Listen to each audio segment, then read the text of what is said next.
My name is Cy King, and you'll know me as the Geordie half of the Hairy Bikers. But today I want to reveal the little lad behind the beard and the place that made me who I am. This is Berkeley, near Gateshead, and this is where I was brought up from the age of 4. And you know what? I've never been back here for years, and I'm just wondering if it's changed much. Well, this bit hasn't changed. That's very odd, being back. My mum was, she was a remarkable lady really, because she was incredibly bright, incredibly intelligent lady, and she wanted to be a nurse. But my grandma insisted that she stayed in the house and helped with the men.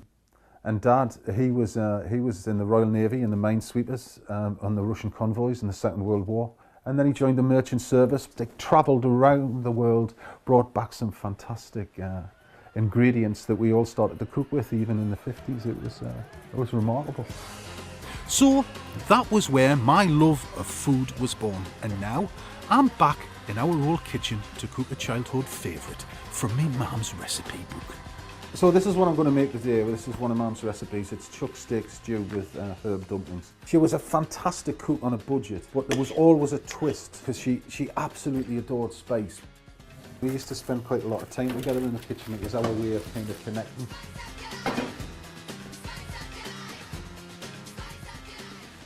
No, that takes me back. What a privilege to come and cook in the kitchen again. But some memories are painful. My dad had been on dialysis for a couple of years when he was rushed to hospital for a double kidney transplant. I was stood in the kitchen and my mum was sat down and my sister was there, as was my brother, and he said that your dad's passed away. So because the kidneys had, my dad's body had rejected the kidneys because the drugs then weren't as sophisticated. So that was and I was 8 then, so that was a big loss. Because we were a real tight family unit, you know. Yeah. So there was some real happy times actually. It was great being brought up here, but you know, there was some sad times as well. But that's what makes a house. You know, that's what makes the spirit of the house, isn't it? After Dad died, Mum and I consoled ourselves in comfort eating. And by the time I was 8 years old, I was 8 stone. So, you can imagine, life at school wasn't much fun.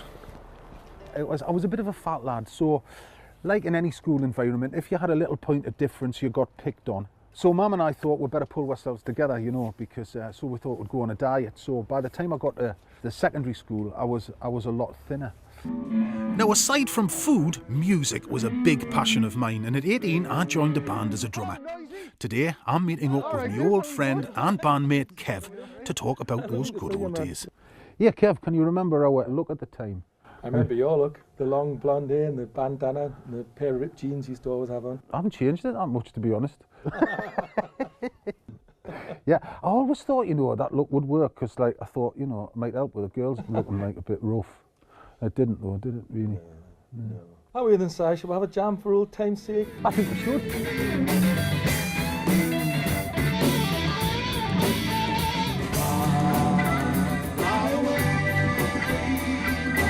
The band didn't exactly pay the bills though, so after having a baby with my girlfriend, I knuckled down on a media course at the local tech.